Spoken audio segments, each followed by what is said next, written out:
Our next speaker is Dr. Rasheda Jackson. All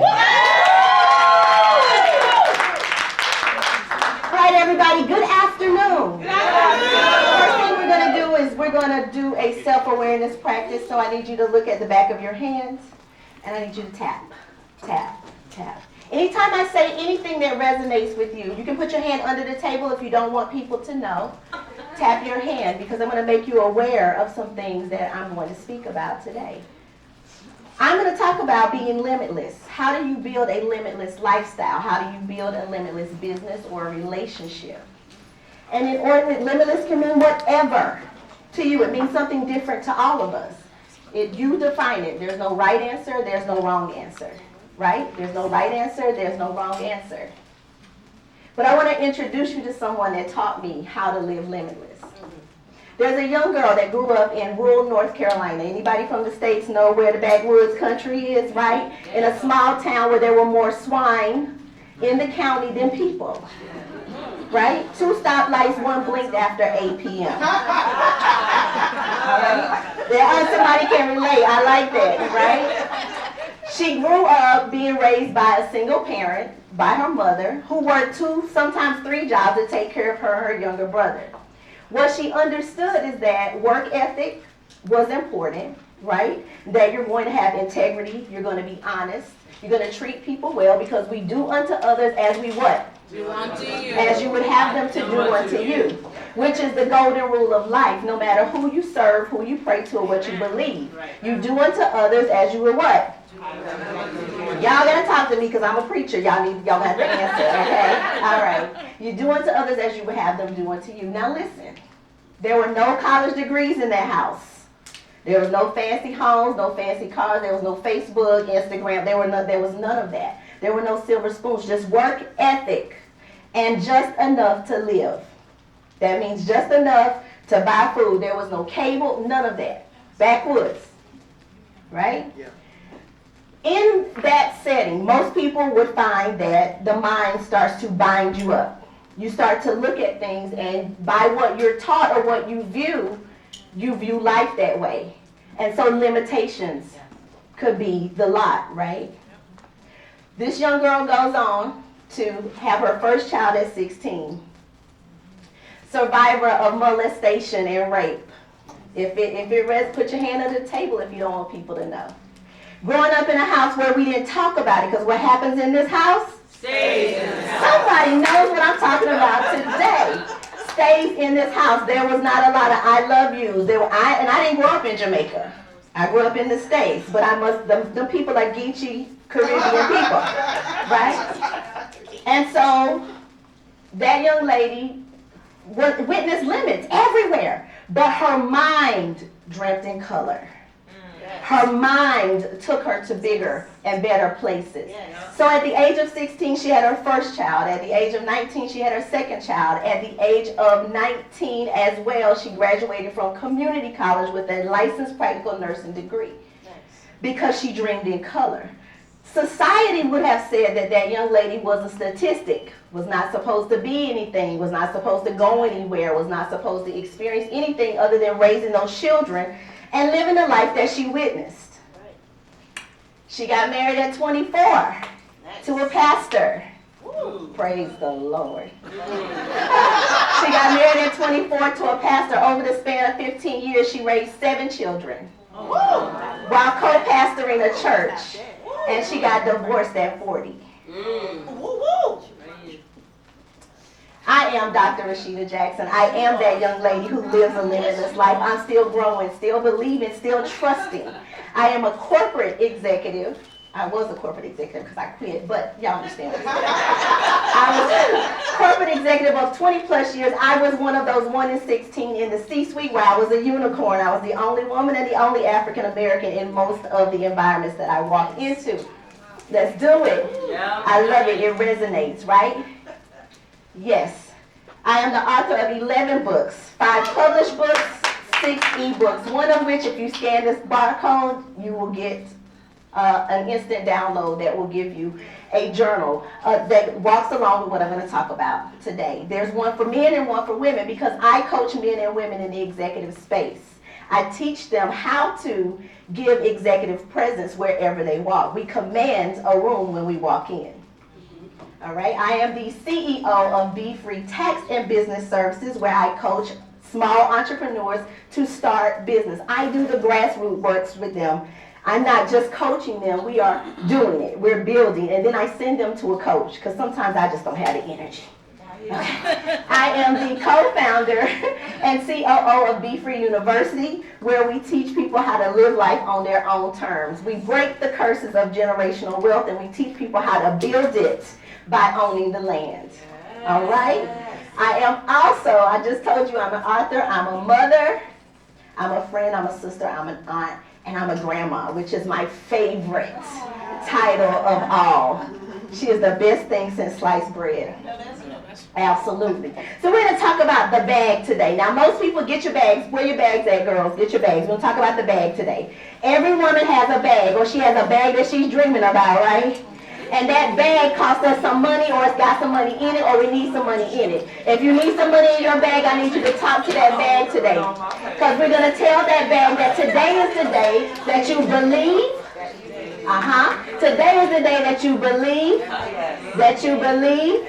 that you aspire authentically, and that you grow. So if we need more money, look in that bag and say, grow, money, grow. So I'm not talking to you today about the bag that we chase, because people chase it, right? They chase the money. Get the bag, grab the bag. We live in that era.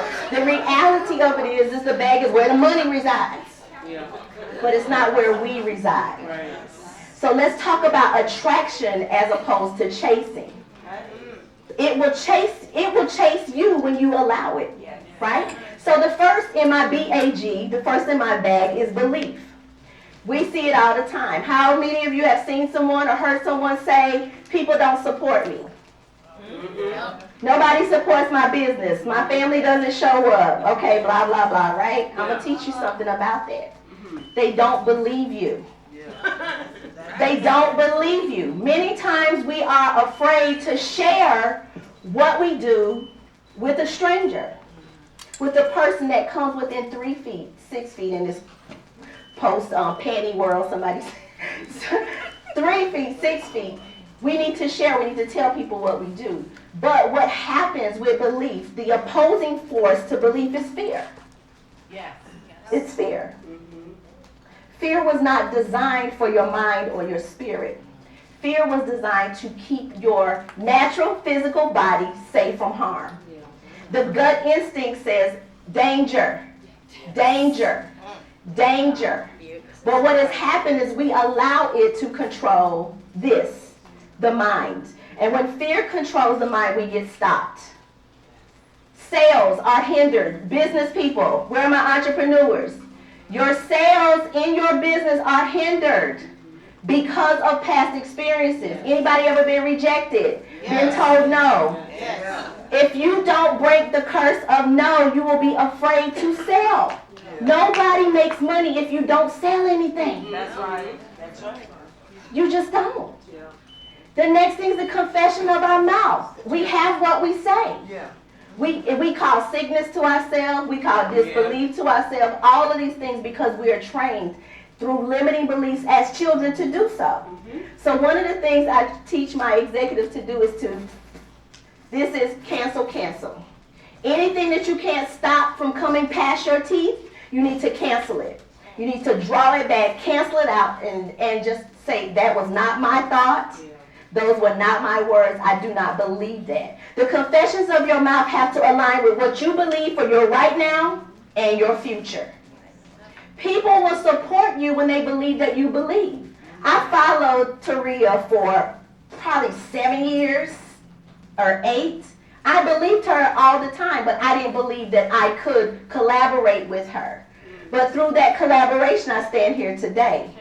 And I live my life through gratitude, so I honor the people that paved the way for me. Thank you again.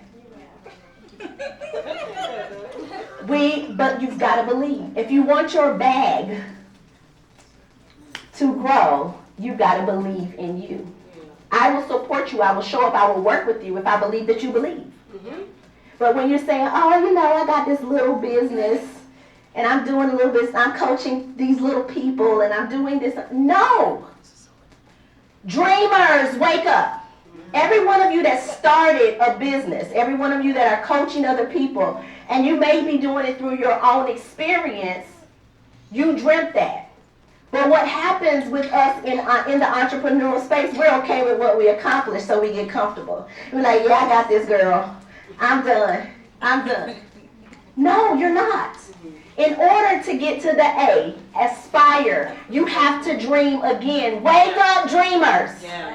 Where are the dreamers? You have to keep dreaming. If you're at wherever you are today is not enough. You got to break through the next boundary. You got to aspire to be greater than you are right now. Every day we have to wake up and say, I'm going to be better than I was yesterday. Yes. And aspire authentically. Do you, boo, right? Do you.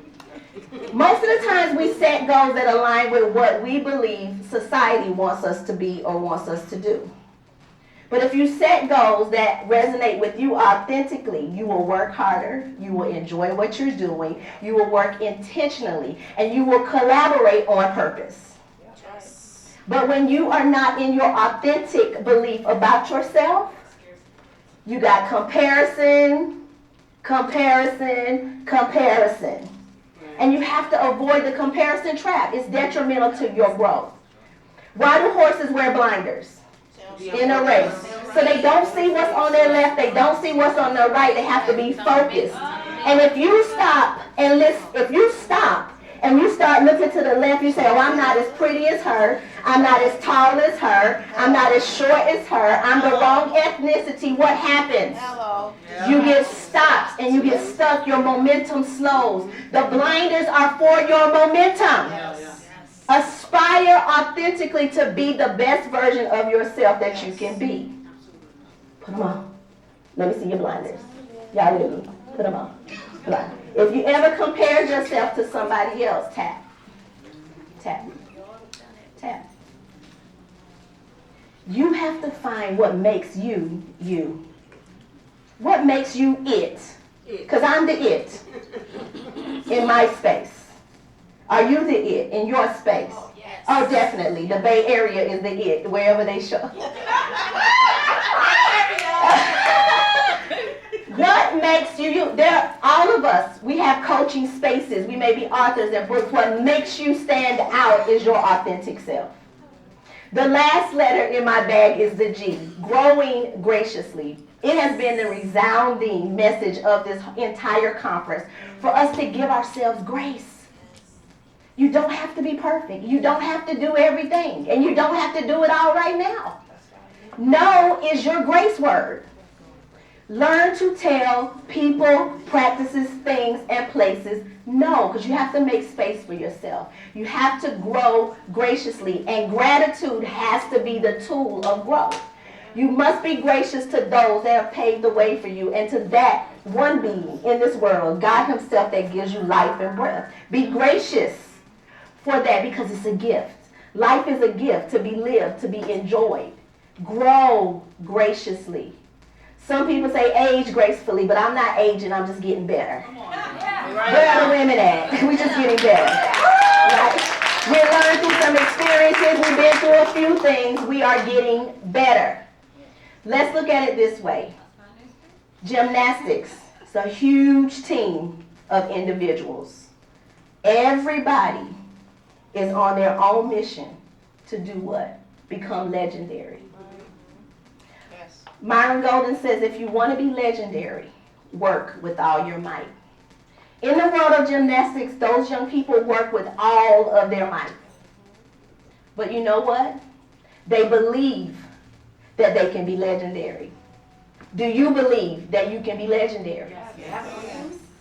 They aspire authentically. They aspire to be like other people that are in their lane. They don't compare. They aspire because they know, what did I say? They believe that they can be legendary, and they aspire to follow those that have gone in front of them. And then they grow graciously, learning from past mistakes. Failures are the best way to success. Failures are for the purpose of learning lessons and growing. In gymnastics, they do that. But here's the thing. The overall goal is for the team to win. Solidarity in individuality. Everybody working together for one main goal. And our goal today is for belief, is for aspiration, and it's for growth, and it's for you. Believe today in your business, in your books, in your process, and watch it grow. Collaborate breeds aspiration. Read books. Read books. Yes. Read books. Yes. And every coach, every great coach, has a coach. Yes. Be coachable and be teachable. Be great. Go out and inspire the world. I am Dr. Rasheda Jackson.